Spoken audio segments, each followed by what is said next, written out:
ಬಂದಿದ್ದು ಸಿಎಂ ಸಿದ್ದರಾಮಯ್ಯ ಅವರು ಸಿಎಂ ಆಗಿದ್ದೇ ಆಗಿತ್ತು.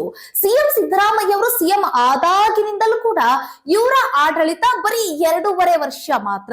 ಇನ್ 2.5 ವರ್ಷವನ್ನ ಡಿ.ಕೆ. ಶಿವಕುಮಾರ್ ಅವರು ಆಡಳಿತವನ್ನ ನಡೆಸ್ತಾರೆ, ಅವರು ಸಿಎಂ ಆಗ್ತಾರೆ. 50-50 ಆಗಿ ಇವರು ಸಿಎಂ ಆಡಳಿತವನ್ನ ಹಂಚಿಕೊಳ್ತಾರೆ ಅಂತ ಹೇಳಿ ಒಂದಷ್ಟು ಚರ್ಚೆಗಳು ಇವರು ಸಿಎಂ ಆದಾಗಿನಿಂದ ಕಾಂಗ್ರೆಸ್ ಸರ್ಕಾರ ಅಧಿಕಾರಕ್ಕೆ ಬಂದಾಗಿನಿಂದಲೂ ಕೂಡ ನಡೀತಾ ಇರುವಂತಹ ಚರ್ಚೆಗಳು. ಆದ್ರೆ ಇವತ್ತು ಆರ್ ಅಶೋಕ್ ಕೊಟ್ಟಿರುವಂತ ಸ್ಟೇಟ್ಮೆಂಟ್ ಅನ್ನ ಕೇಳ್ತಾ ಇದ್ರೆ ನಿಜಕ್ಕೂ ಡಿ.ಕೆ. ಶಿವಕುಮಾರ್ ಅವರು ಸಿಎಂ ಆಗ್ತಾರಾ ಅನ್ನೋ ಒಂದು ಪ್ರಶ್ನೆ ಈಗ ಎದುರಾಗ್ತಾ ಇದೆ. ಯಾಕೆ ಅಂತಂದ್ರೆ ಆರ್ ಅಶೋಕ್ ಅವರು ಹೇಳ್ತಾ ಇರುವಂತ ಮಾತುಗಳನ್ನ ಕೇಳ್ತಾ ಇದ್ರೆ ಒಂದಷ್ಟು ನಂಬಿಕೆಗಳು ಕಾಣಿಸ್ಕೊಳ್ತಾ ಇದೆ. ಹೇಗೆ ಅಂತಂದ್ರೆ ಒದ್ದು ನಾನು ಚೇರ್ನ ಕಸ್ಕೊಳ್ತೀನಿ ಅಂತ ಹೇಳಿ ಡಿ.ಕೆ. ಶಿವಕುಮಾರ್ ಅವರು ಆರ್ ಅಶೋಕ್ ಅವ್ರ ಮುಂದೆ ಹೇಳಿದ್ರಂತೆ, ಅಸೆಂಬ್ಲಿಯಲ್ಲಿ ಮಾತನಾಡಿದ್ರಂತೆ. ಅದ್ಯಾವಾಗ ಏನ್ ಕತೆ, ಮತ್ತೆ ಆರ್ ಅಶೋಕ್ ಅವ್ರು ಏನೇನ್ ಮಾತಾಡಿದ್ರು ಈ ಸಿಎಂ ಚೇಂಜ್ ಕುರಿತಾಗಿ ಅದ್ರ ಬಗ್ಗೆನೂ ಕೂಡ ಮಾತನಾಡ್ತಾ ಹೋಗ್ತೀನಿ. ಮತ್ತೆ ಆರ್ ಅಶೋಕ್ ಅವರು ಹೇಳಿದ್ದಾರೆ ಯಾವಾಗ ಸಿಎಂ ಚೇಂಜ್ ಆಗ್ತಾರೆ ಅನ್ನೋ ಒಂದು ಪರ್ಟಿಕ್ಯುಲರ್ ಡೇಟ್ ಕೂಡ ಕೊಟ್ಟಿದ್ದಾರೆ, ಅದ್ರ ಬಗ್ಗೆಯೂ ಕೂಡ ಮಾತಾಡ್ತಾ ಹೋಗೋಣ. ಇವತ್ತು ಬೆಳಗ್ಗೆಯಿಂದಲೂ ಕೂಡ ಸಿಎಂ ಚೇಂಜ್ ಕುರಿತಾಗಿ ಹಲವು ರೀತಿಯಾದಂತಹ ಚರ್ಚೆಗಳು ನಡೆದಿವೆ, ಅದ್ರ ಬಗ್ಗೆ ಕಂಪ್ಲೀಟ್ ಅನಲೈಸೇಷನ್ ಮಾಡೋಣ. ಇನ್ನೊಂದು ಕಡೆ ಸಿಎಂ ಚೇಂಜ್ ಕುರಿತಾದಂತಹ ಚರ್ಚೆಗಳು ಭುಗಿಲೇಳ್ತಾ ಇರುವಂತಹ ಸಂದರ್ಭದಲ್ಲಿ ಇನ್ನೊಂದು ಕಡೆ ಸಿಎಂ ಸಿದ್ದರಾಮಯ್ಯ ಅವರು ದಿಢೀರ್ ಅಂತ ಹೇಳಿ ಮಣಿಪಾಲ್ ಆಸ್ಪತ್ರೆಗೆ ದಾಖಲಾಗಿದ್ದಾರೆ, ಅನಾರೋಗ್ಯದಿಂದ ಬಳಲ್ತಾ ಇದ್ದಾರೆ ಅನ್ನೋ ಒಂದು ಮಾಹಿತಿ. ಸದ್ಯಕ್ಕೆ ಈಗ ಸಿಎಂ ಸಿದ್ದರಾಮಯ್ಯ ಅವರ ಆರೋಗ್ಯ ಹೇಗಿದೆ, ಏನಾಗಿತ್ತು ಅಂತ ಹೇಳಿ ಅವರು ಆಸ್ಪತ್ರೆಗೆ ದಾಖಲಾದ್ರು. ಸೊ ಇದೆಲ್ಲದರ ಬಗ್ಗೆ ಒಂದಷ್ಟು ಮಾಹಿತಿನ ನಾನು ನಿಮ್ ಜೊತೆ ಹಂಚ್ಕೊಳ್ಳಿಕ್ಕೆ ಈ ಒಂದು ವಿಡಿಯೋನ ಮಾಡ್ತಾ ಇದ್ದೀನಿ. ಬನ್ನಿ ಹಾಗಾದ್ರೆ ಟೈಮ್ ವೇಸ್ಟ್ ಮಾಡಿದ್ರೆ ಏನೇನಾಯ್ತು ಏನೇನ್ ಕತೆ ಮಾತಾಡ್ತಾ ಹೋಗೋಣ. ಎಸ್, ವಿಪಕ್ಷ ನಾಯಕರಾಗಿರುವಂತ ಆರ್ ಅಶೋಕ್ ಅವರು ಈ ಒಂದು ಸ್ಟೇಟ್ಮೆಂಟ್ ಅನ್ನ ಕೊಟ್ಟಿರೋದು ಈಗ ರಾಜಕಾರಣದಲ್ಲಿ ಸಾಕಷ್ಟು ರೀತಿಯಾದಂತ ಚರ್ಚೆಗೆ ಕಾರಣ ಆಗ್ತಾ ಇದೆ. ಏನು ಅಂತ ಅಂದ್ರೆ ಸಿಎಂ ಚೇಂಜ್ ಆಗ್ತಾರೆ, ಗ್ಯಾರಂಟಿ ಮ್ಯೂಸಿಕಲ್ ಚೇರ್ ಏನಿದೆ ಅಲ್ಲ ಇದು ಚೇಂಜ್ ಆಗತ್ತೆ, ನೋಡ್ತಾ ಇರಿ. ಅದರಲ್ಲೂ ಡಿ.ಕೆ. ಶಿವಕುಮಾರ್ ಅವರು ಚೇರ್ ಬಿಟ್ಟು ಕೊಟ್ಟಿಲ್ಲ ಅಂತ ಅಂದ್ಕೊಳ್ಳಿ, ಒದ್ದು ಬಿಡಿಸ್ಕೊಡ್ತೀನಿ ಅಂತ ಹೇಳಿದ್ದಾರೆ. ನೋಡ್ತಾ ಇದ್ರೆ ನೀವು ಹಲವು ಒಂದು ಕಾರ್ಯಕ್ರಮಗಳಾಗಿರ್ಬೋದು, ಮತ್ತೆ ಸಿಎಂ ಸಿದ್ದರಾಮಯ್ಯ ಅವರು ಎಲ್ಲೇ ಹೋಗ್ಲಿ ಎಲ್ಲೇ ಬಿಡಲಿ ಡಿ.ಕೆ. ಶಿವಕುಮಾರ್ ಅವರು ಕೂಡ ಜೊತೆಗೆ ಇರ್ತಾರೆ. ಇಬ್ಬರಲ್ಲೂ ಕೂಡ ಒಂದು ಅವಿನಾಭಾವ ಸಂಬಂಧ ಇದ್ದಂಗೆ ನೋಡುವ ಜನಗಳಿಗೆ ಕಾಣಿಸ್ತಾ ಇದೆ. ಆದ್ರೆ ಇವರ ನಡುವೆ ಇವರ ಒಳಗಡೆ ಆಂತರಿಕವಾಗಿ ಗುದ್ದಾಟ ಇದೆ ಅನ್ನೋದನ್ನ ಆರ್ ಅಶೋಕ್ ಅವರು ಹೇಳ್ತಾ ಇದ್ದಾರೆ. ಅದು ಹೇಗೆ ಏನೆಲ್ಲ ಕತೆ ಅನ್ನೋದನ್ನ ಹೇಳ್ತಾ ಹೋಗ್ತೀನಿ. ಹಾಗಾದ್ರೆ ಆರ್ ಅಶೋಕ್ ಅವ್ರಿಗೆ ಈ ಮಾಹಿತಿ ಹೇಗ್ ಸಿಕ್ತು ಅದ್ರ ಬಗ್ಗೆ ಮಾತಾಡ್ತಾ ಹೋಗೋಣ. ನವೆಂಬರ್ 15ಕ್ಕೆ ಸಿಎಂ ಬದಲಾಗಿ ಡಿ.ಕೆ. ಶಿವಕುಮಾರ್ ಸಿಎಂ ಆಗ್ತಾರೆ, ಅವರು ಆಡಳಿತವನ್ನ ನಡೆಸ್ತಾರೆ ಅಂತ ಹೇಳಿ ಪರ್ಟಿಕ್ಯುಲರ್ ಆಗಿ ನವೆಂಬರ್ 15ಕ್ಕೆ ಅಂತ ಹೇಳಿ ಹೇಳ್ತಾ ಇದ್ದಾರೆ. ಸೊ ಹೇಗ್ ಸಾಧ್ಯ, ಹೇಗ್ ಹೇಳಿದ್ರಿ ಅಂತ ಕೇಳಿರುವಂತ ಪ್ರಶ್ನೆಗೆ ಆರ್ ಅಶೋಕ್ ಅವರು ಕೊಟ್ಟಿರೋ ಉತ್ತರ ಏನು ಅಂತಂದ್ರೆ ಅಸೆಂಬ್ಲಿಯಲ್ಲಿ ಡಿ.ಕೆ. ಶಿವಕುಮಾರ್ ಅವರು ಆರ್ ಅಶೋಕ್ ಅವ್ರ ಮುಂದೆ ಮಾತನಾಡಿದ್ರಂತೆ. ಏನಂತ, ಒದ್ದು ನಾನು ಚೇರ್ನ ಬಿಡಿಸ್ಕೊಳ್ತೀನಿ, ಒಂದು ವೇಳೆ ಕೊಟ್ಟಿಲ್ಲ ಅಂತಂದ್ರೆ ಒದ್ದು ಚೇರ್ನ ಬಿಡಿಸ್ಕೊಳ್ತೀನಿ ಅಂತ ಹೇಳಿದ್ರಂತೆ. ಇವ್ರು ನೋಡಿದ್ರೆ ಇಷ್ಟೊಂದು ಆತ್ಮೀಯವಾಗಿದ್ದಾರೆ, ಇವ್ರು ನೋಡಿದ್ರೆ ಒದ್ದು ಚೇರ್ ಬಿಡಿಸ್ಕೊಳ್ತೀನಿ ಅಂತ ಹೇಳ್ತಿದ್ದಾರೆ. ಇವರು ಬೇಕು ಅಂತಲೇ ಇಲ್ಲಿ ಜಗಳ ಆಗ್ಲಿ, ಒಂದಿಷ್ಟು ಚರ್ಚೆಗಳು ನಡೀಲಿ ಅಂತ ಹೇಳಿ ಈ ರೀತಿಯಾಗಿ ಒಂದು ಬಾಣವನ್ನ ಬಿಟ್ರ ಅಂತ ನಾವ್ ಅಂದ್ಕೊಳ್ಬೇಕಾ, ಅಥವಾ ಆಂತರಿಕವಾಗಿ ಸಿದ್ದರಾಮಯ್ಯ ಮತ್ತೆ ಡಿ.ಕೆ. ಶಿವಕುಮಾರ್ ಇವರಿಬ್ಬರ ನಡುವೆ ಆಂತರಿಕ ಒಳ ಗುದ್ದಾಟ ಇದೆ ಅಂತ ಅನ್ಕೋಬೇಕಾ, ಗೊತ್ತಿಲ್ಲ. ಅದನ್ನ ನಾವು ಇವರಿಗೆ ಬಿಡೋಣ.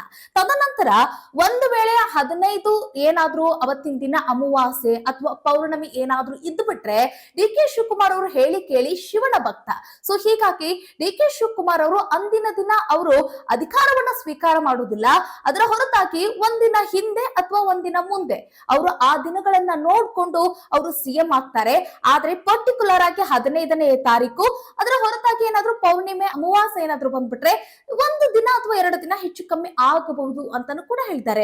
ಹಾಗಾದ್ರೆ ಇವರು ಇಷ್ಟೊಂದು ನಿಖರವಾಗಿ ಮಾತಾಡ್ತಾ ಇದ್ದಾರೆ, ಇಷ್ಟೊಂದು ನಂಬಿಕೆ ಇಟ್ಕೊಂಡು ಮಾತಾಡ್ತಾ ಇದ್ದಾರೆ ಅಂತಂದ್ರೆ ಏನಾದ್ರೂ ಡಿ.ಕೆ. ಶಿವಕುಮಾರ್ ಅವರು ಇವ್ರ ಜೊತೆ ಮಾತಾಡಿದ್ರ ಏನ್ ಕತೆ, ಅದನ್ನ ಡಿ.ಕೆ. ಶಿವಕುಮಾರ್ ಅವರೇ ಕ್ಲಾರಿಫಿಕೇಶನ್ ಅನ್ನ ಕೊಡ್ಬೇಕು.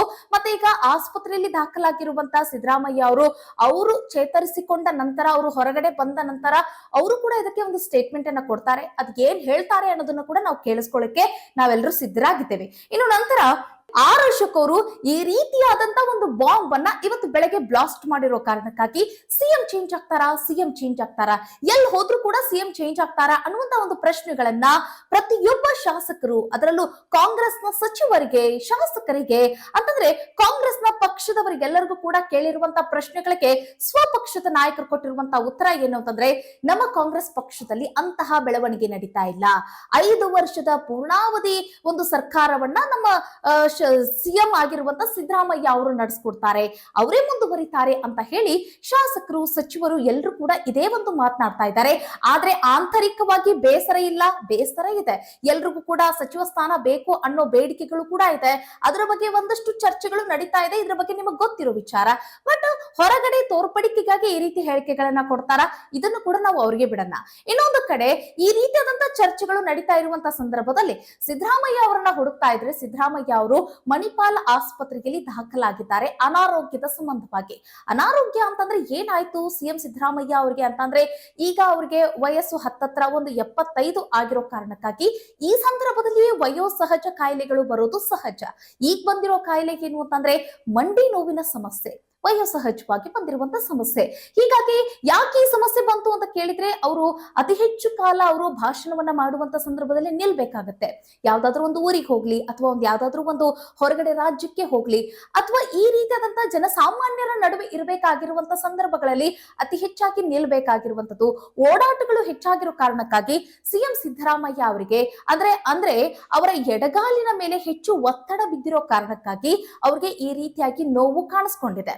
ಆ ನೋವಿಗೂ ಒಂದು ಹೆಸರನ್ನ ಹೇಳಿದ್ದಾರೆ ಮಣಿಪಾಲ್ ಆಸ್ಪತ್ರೆಯ ವೈದ್ಯರು. ಏನಂತ ಅಂದ್ರೆ, ಈ ಹಿಂದೆ ಇವ್ರಿಗೆ ಲೆಗಮೆಂಟ್ ಶಸ್ತ್ರಚಿಕಿತ್ಸೆ ನಡೆದ ಜಾಗದ ಮೇಲೆ ಅಂತಂದ್ರೆ ಈ ಹಿಂದೆ ಅವರಿಗೆ ಆ ಎಡಗಾಲಿನ ಮಂಡಿ ಮೇಲೆ ಅವ್ರಿಗೊಂದು ಶಸ್ತ್ರಚಿಕಿತ್ಸೆ ನಡೆಸಲಾಗಿದೆ, ಅದುವೇ ಲೆಗಮೆಂಟ್ ಶಸ್ತ್ರಚಿಕಿತ್ಸೆ ಅಂತ ಹೇಳಿ.